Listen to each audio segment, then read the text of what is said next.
The desert does not keep secrets forever. It buries them for a while, lets the wind carry them across the sand, and then, when the time is right, it brings them back. Clara Whitmore had learned that lesson long ago. At 19 years old, she lived alone in a weathered cabin nearly 12 miles from the nearest town, surrounded by red rock, dry earth, and silence so deep that sometimes her own footsteps sounded like a stranger following her home. Most evenings followed the same pattern. She fed her chickens, checked the small vegetable patch behind the cabin, drew water from the well, and watched the sun sink behind the distant mesas. There were no neighbors. No family. No visitors. Just endless miles of desert and the steady whisper of wind moving through the sagebrush. People in town often wondered why she stayed. Some said she was stubborn. Others said she was lonely. The truth was simpler. This little patch of land was all she had left. That evening, the sky burned orange and gold as Clara carried a bucket of water toward the cabin porch. She was halfway across the yard when something caught her eye. A dark shape near the edge of the wash beyond the fence line. At first she thought it was a coyote. Then she saw movement. Small. Weak. Human. Her heart skipped. Setting the bucket down, she hurried across the dry ground. The closer she got, the more confused she became. It was a boy. No older than 10. His clothes were dusty from travel, and his face was pale beneath a layer of desert dirt. One sleeve was torn, and exhaustion seemed to weigh on him like a sack of stones. He looked as though he had been walking for miles under the blazing Arizona sun. Clara knelt beside him carefully. The boy's eyes fluttered open. Dark eyes. Alert despite his condition.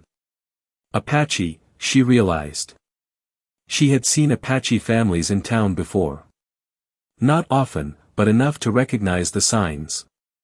The boy tried to sit up but couldn't. Easy, Clara said softly. You're safe. The word sounded strange even to her. Safe. Out here, safety was never guaranteed.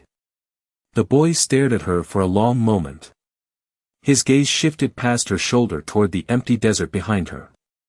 Fear flashed across his face. Not fear of Clara. Fear of something else. Something unseen. Then his trembling hand reached beneath his shirt and pulled out a worn leather bracelet decorated with tiny turquoise beads. He clutched it tightly as though it mattered more than anything else in the world.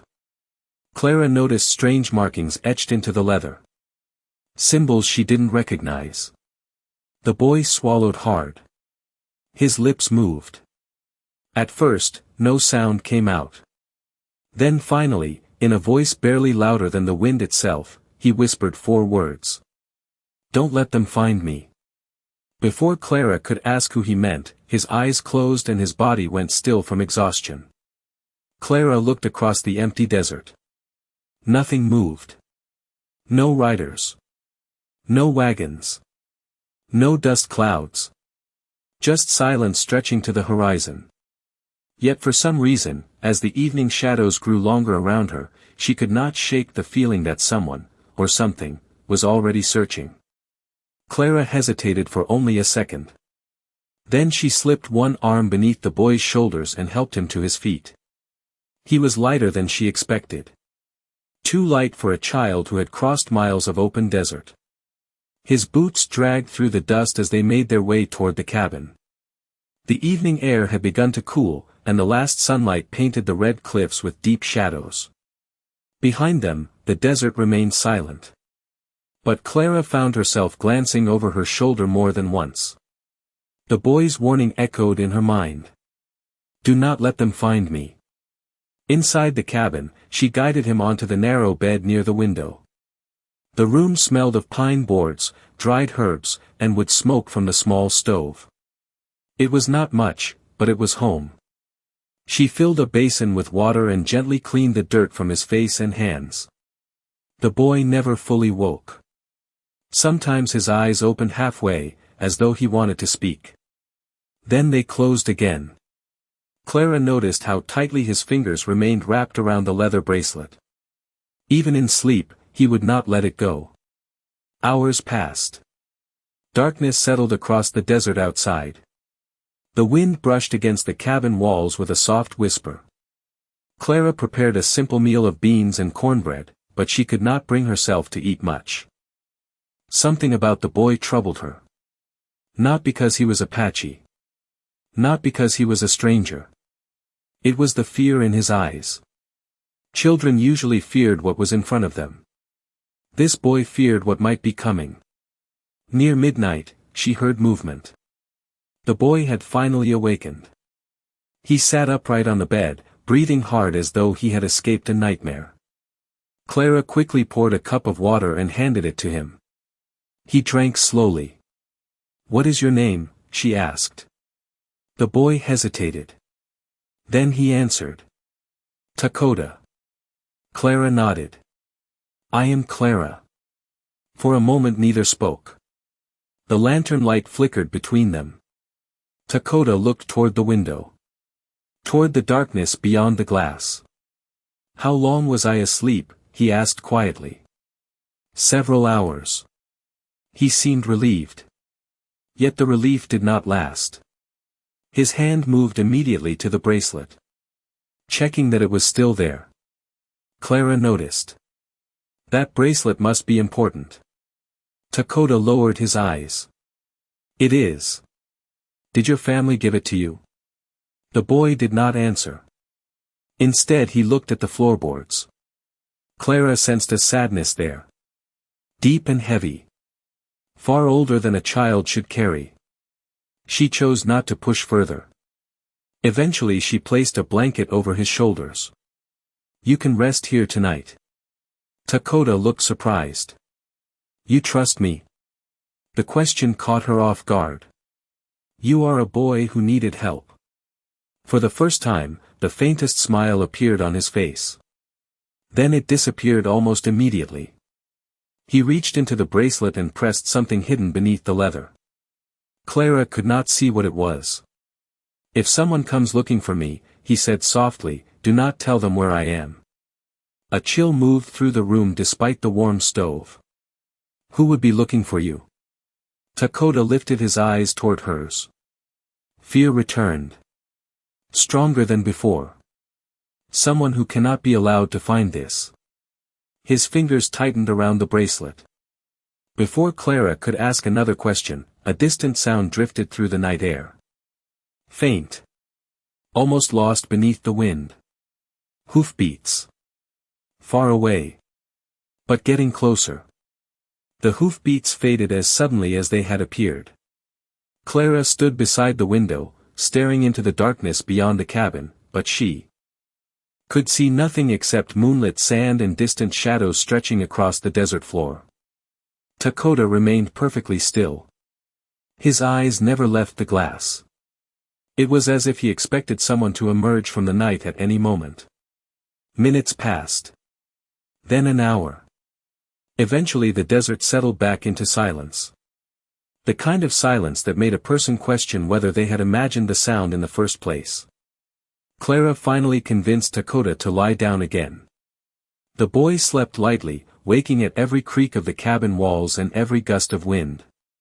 Clara noticed it each time. Whatever he feared, it was not a childish fear. It was the fear of someone carrying a secret too large for his small shoulders.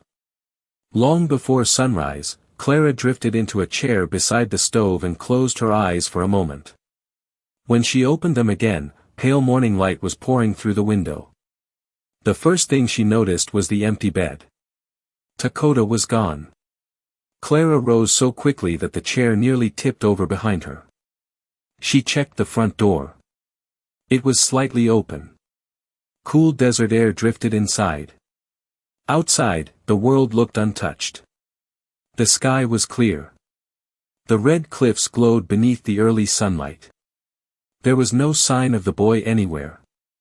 She searched the yard, the well, the chicken coop, and the small patch of vegetables behind the cabin. Nothing. It was as though Takoda had vanished into the desert itself. Then she spotted something resting on the wooden table beside the bed. The leather bracelet. He had left it behind. Clara picked it up carefully. The turquoise beads shimmered in the morning light.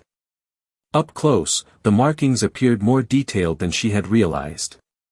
Tiny symbols had been pressed into the leather in a pattern that seemed deliberate. Not decoration. A message. She turned the bracelet over in her hands. Something felt strange. One section was thicker than the rest. Curious, she pressed gently against it. A hidden compartment slipped open. Clara froze. Folded tightly inside was a small piece of paper. Her pulse quickened. She unfolded it carefully. The paper contained a rough hand-drawn map. Several landmarks were marked with charcoal lines. A canyon. A dry riverbed. A ridge shaped like a broken tooth. Near the center sat a dark circle surrounded by symbols she could not understand. Clara stared at it. Why would a child hide a map inside a bracelet? More importantly, why would he be so frightened of someone finding it? Before she could study it further, movement on the horizon caught her eye. She stepped onto the porch. At first she thought it was heat rising from the desert floor. Then she realized it was dust. A narrow line of dust stretching across the open land. Riders. Her stomach tightened. The dust cloud grew larger with every passing minute. One rider became 3. 3 became 6. Then more appeared behind them. Clara counted again. Her breath slowed. This was no ordinary group of travelers. Whoever they were heading directly toward her cabin. And as the sunlight flashed against distant saddles, Clara suddenly understood one thing. Takoda had not run away because he was lost. He had left because he knew they were coming. The riders reached the cabin shortly before noon. Clara stood on the porch with the bracelet hidden inside her apron pocket and the folded map tucked safely beneath it. The desert sun hung high above the mesas, turning the distant rocks into waves of red and gold. She counted 12 riders at first. Then more emerged from behind a ridge. 18. 20. Their horses moved at a steady pace, neither rushing nor slowing. What unsettled Clara most was their silence. No shouting. No laughter. No conversation carried by the wind. Just the rhythmic sound of hooves crossing the dry earth. When the group finally stopped 50 yards from the cabin, a strange stillness settled over the land. Even the wind seemed to pause. The lead rider sat tall in the saddle. His hair was streaked with gray, and his expression revealed nothing. He studied the cabin, the well, the fence, and finally Clara herself. For several seconds nobody moved. Clara felt her pulse beating in her ears. Then the older rider guided his horse forward alone. He stopped near the gate and spoke in calm English. A boy came this way. It was not a question. Clara swallowed carefully. A boy did. The rider nodded once. His eyes sharpened. Where is he now? Clara looked toward the open desert beyond the cabin. He left before sunrise. The man's face remained unreadable. Behind him, the other riders waited without speaking. Clara expected anger.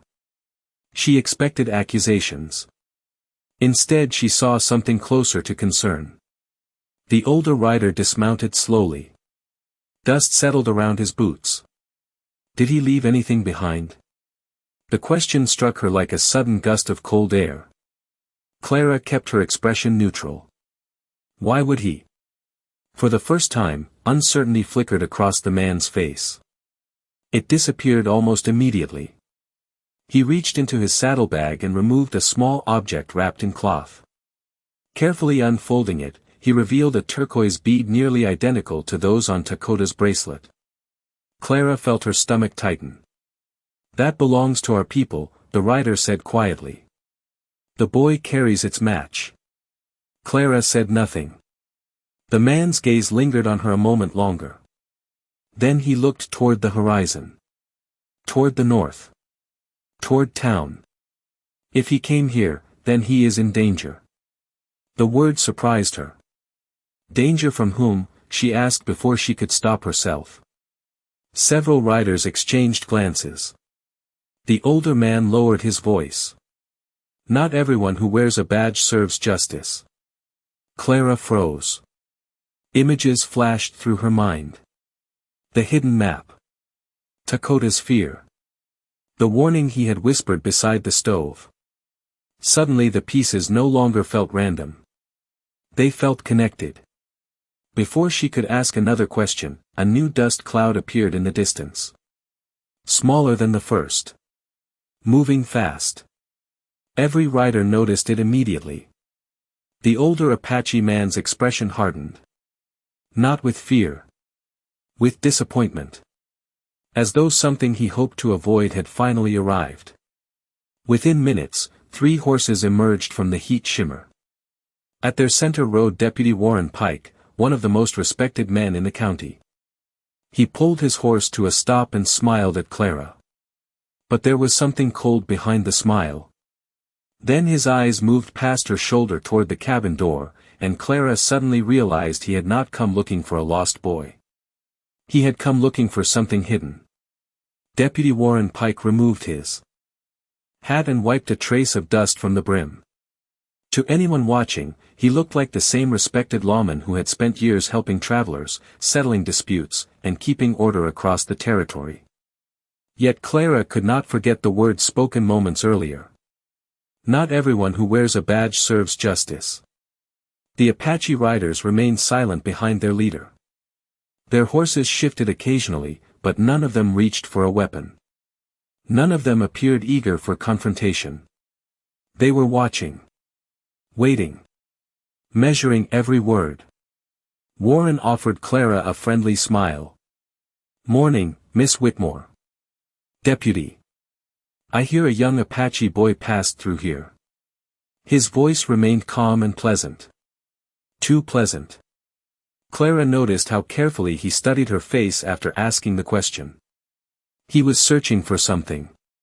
A reaction. A mistake. "A boy stopped here last night," she admitted. Warren nodded slowly. "And where is he now?" "Gone."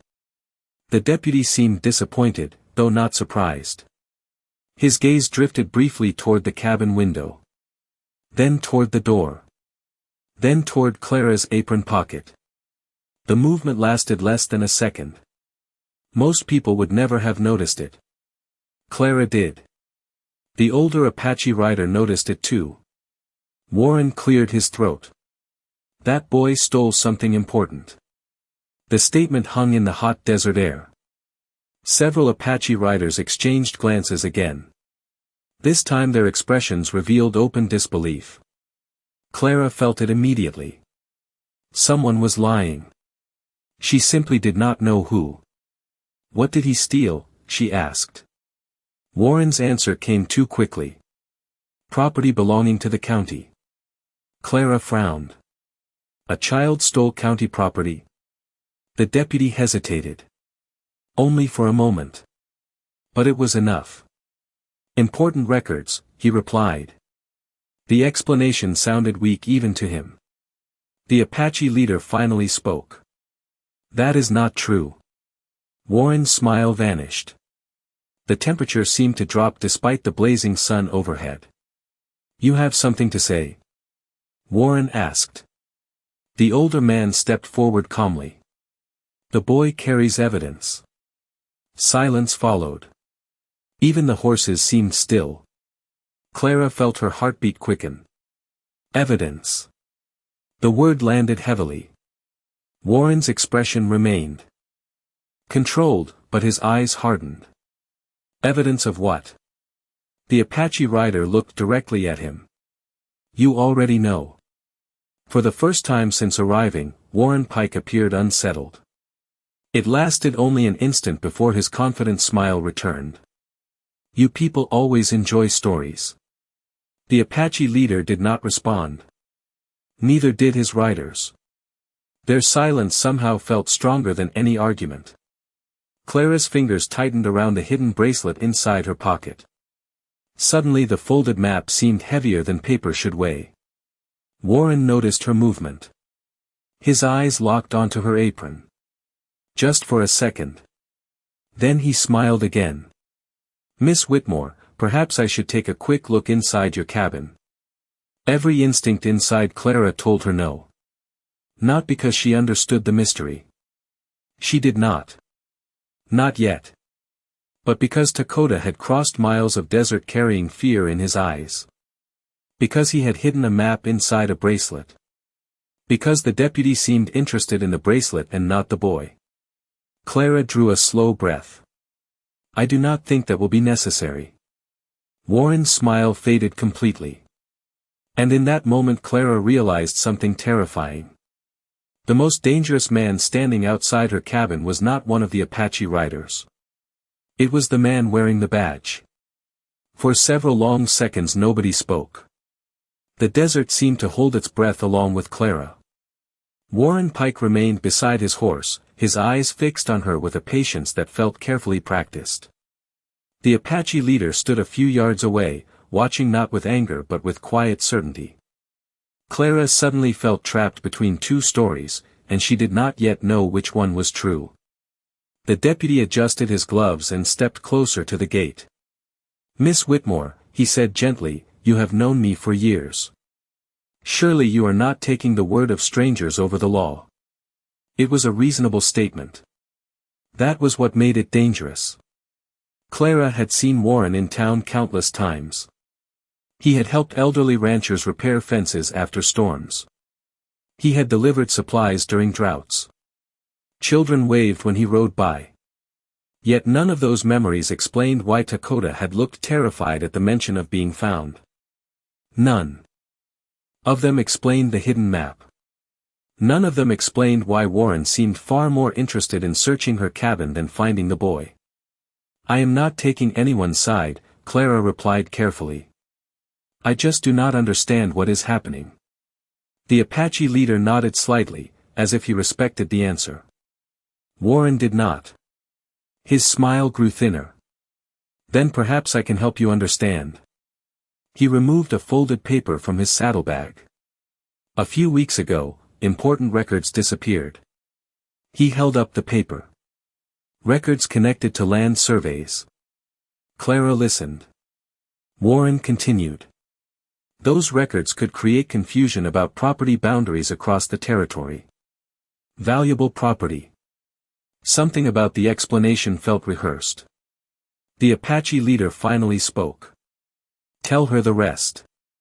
Warren ignored him. The older man stepped forward. "The records are not about land. They are about money." Silence followed. Clara noticed Warren's jaw tighten. The Apache leader continued. "For many years, supplies meant for several communities disappeared before reaching their destination. Food, medicine, equipment. Someone redirected them and became wealthy." Clara looked from one man to the other. The story sounded impossible. Yet the certainty in the older rider's voice made it difficult to dismiss. "And Takoda?" she asked. "What does a boy have to do with any of this?" The Apache leader glanced toward the distant mountains. For the first time, sadness touched his expression. Takoda's father discovered the truth. Clara felt a chill despite the afternoon heat. "He kept records," the man said. "Names. Dates. Deliveries. He hid the evidence where nobody would think to look." Clara's hand instinctively moved toward her apron pocket. The bracelet. The map. Suddenly everything made sense. Or at least more sense than before. Warren noticed the movement immediately. His eyes narrowed. Not at Clara. At the pocket. At the secret he now suspected was still there. "You are making a mistake," he said quietly. The calm confidence had vanished from his voice. In its place was urgency. The Apache leader answered before Clara could speak. No. The mistake was believing a child would abandon the truth. The wind shifted across the desert, carrying dust and the scent of sage. Far above, a hawk circled against the endless blue sky. And for the first time since Takoda arrived, Clara realized the map was not leading to treasure. It was leading to proof. The realization settled over Clara like the shadow of a passing cloud. All this time she had assumed the map pointed toward something valuable hidden in the desert. Gold. Silver. A forgotten cache. Instead, it pointed toward the truth. And judging by the look in Warren Pike's eyes, the truth was worth more than any treasure buried beneath the Arizona sand. The deputy took a slow step forward. "Miss Whitmore," he said, his voice steady, "you have no idea what you are becoming involved in." Clara met his gaze. "Then explain it." Warren opened his mouth, then stopped. The hesitation lasted only a second, but it was enough. Honest people usually welcomed questions. They did not fear them. The Apache leader watched quietly. His weathered face revealed nothing, yet Clara sensed he had been waiting for this moment for a very long time. The wind stirred dust across the yard. Somewhere beyond the cabin, a screen door creaked softly against its hinges. Every sound seemed sharper now. Every detail felt important. Warren finally spoke. The boy's father made accusations. Serious accusations. Accusations without proof. The Apache leader immediately shook his head. "The proof exists." Warren's expression darkened. "According to you." "According to the records hidden before he disappeared." The deputy's eyes flashed. There it was again. Not anger. Fear. Clara saw it clearly now. Warren Pike was afraid of something being found. Suddenly a distant whistle drifted across the desert. Every Apache rider turned toward the western ridge. Clara followed their gaze. A lone figure appeared between the red rocks nearly half a mile away. Small. Moving carefully. Her heart skipped. Even from that distance she recognized the shape. Takoda. The boy paused on the ridge and looked down toward the cabin. Relief washed across the Apache riders. The older leader closed his eyes briefly as though offering silent thanks. Warren reacted differently. His jaw tightened. His shoulders stiffened. Clara noticed both reactions. One came from concern. The other came from panic. Takoda did not ride toward the cabin. Instead, he raised one arm and pointed toward the mountains beyond the valley. Then he disappeared behind the rocks again. The Apache leader nodded once. He found it. Warren's face turned pale. Clara felt her pulse quicken. "Found what?" she asked. The older man looked directly at her. "The place marked on the map." For a moment nobody moved. Then several Apache riders quietly turned their horses toward the distant mountains. Not hurried. Not frantic. Purposeful. They knew exactly where they were going. Warren suddenly stepped forward. "You cannot go there." The statement sounded less like an order and more like a plea. The Apache leader smiled for the first time all day. It was not a triumphant smile. It was the smile of a man who finally saw dawn after a very long night. "That is exactly where we are going." Clara reached into her pocket and felt the folded map hidden beside the bracelet. The paper seemed warmer now. Heavier. More alive somehow. And as she looked toward the distant mountains where Takoda had vanished, she realized the journey was no longer about finding a missing boy. It was about uncovering something powerful enough to make a respected deputy fear a child carrying a simple leather bracelet. The ride into the mountains began before the sun reached its highest point. Clara never intended to leave her cabin that day. Yet somehow she found herself following the Apache riders across miles of rocky ground, the bracelet hidden safely in her pocket and questions filling her mind faster than answers. The desert stretched endlessly around them. Red cliffs rose from the earth like ancient walls. Dry washes twisted through the land like forgotten roads. Ahead, the Apache leader rode without hesitation. He knew exactly where they were going. Warren Pike followed at a distance with his two companions. He claimed he only wanted to prevent misunderstandings. Nobody believed him. By late afternoon the riders entered a narrow canyon. The temperature cooled immediately. Shadows stretched across the stone walls. The sound of hooves echoed softly through the passage. Then Clara saw Takoda. The boy stood beside a cluster of boulders near the canyon's end. Dust covered his boots. His face looked tired, but the fear she had seen before was gone. In its place was determination. As soon as he spotted the Apache leader, he hurried forward. The older man dismounted and placed both hands on the boy's shoulders. Relief spread across the faces of the riders. Whatever happened next, one thing was clear. Takoda mattered deeply to them all. The boy turned toward Clara. For a moment neither spoke. Then he offered a small smile. "You kept it safe." Clara touched the bracelet inside her pocket. "I tried." Takoda nodded. That was enough. He then guided everyone toward a narrow opening hidden between two stone walls. Most people would have walked past it without noticing. Inside sat a small chamber carved by nature long ago. Sunlight slipped through cracks overhead, illuminating a weathered wooden chest resting against the rock. Clara felt her breath catch. This was the place marked on the map. Nobody rushed forward. Nobody celebrated. The moment felt too important for that. Takoda approached the chest carefully and lifted the lid. Inside were bundles of papers wrapped in oilcloth to protect them from moisture and time. The Apache leader removed one bundle and unfolded the first page. His eyes moved across the writing. Then he handed it to Clara. She scanned the document. Delivery records. Dates. Locations. Signatures. At first it seemed ordinary. Then she noticed the pattern. Supplies listed as delivered to communities that never received them. Food shipments disappearing. Medical equipment redirected. Names repeated again and again. One signature appeared more often than any other. Warren Pike.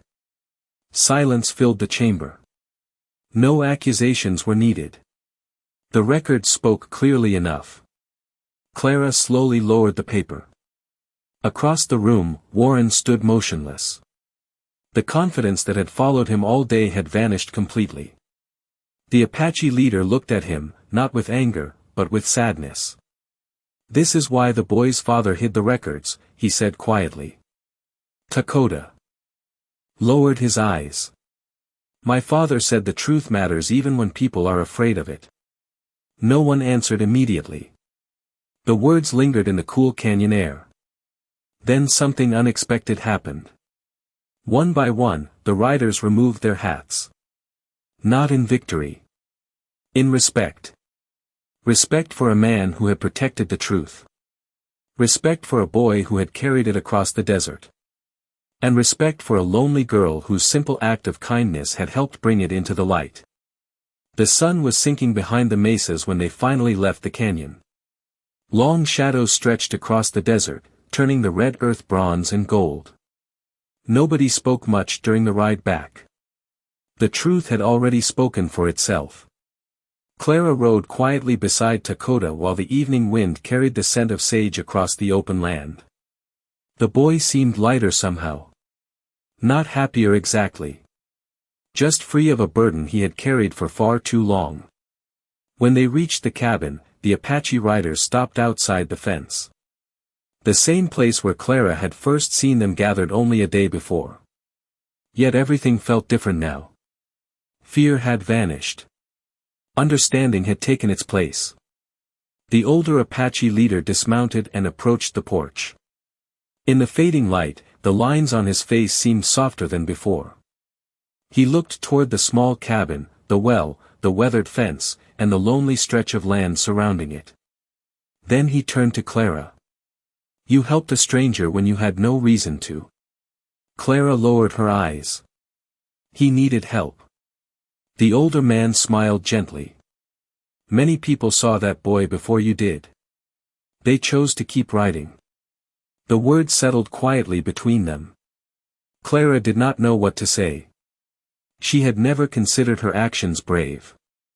They had simply felt right. The Apache leader reached into a leather pouch and removed a small turquoise stone polished smooth by time. He placed it carefully into Clara's hand. "Keep this." Clara looked down at the stone. It reflected the last light of the day like a piece of the desert sky itself. "What does it mean?" she asked. The older man glanced toward Takoda. "It means our people will remember." For a moment nobody spoke. Then Takoda stepped forward. He held the leather bracelet in both hands. The same bracelet that had carried a secret across miles of desert. The same bracelet Clara had protected without fully understanding why. "This belongs with you now," he said. Clara blinked in surprise. "No. It belongs to your family."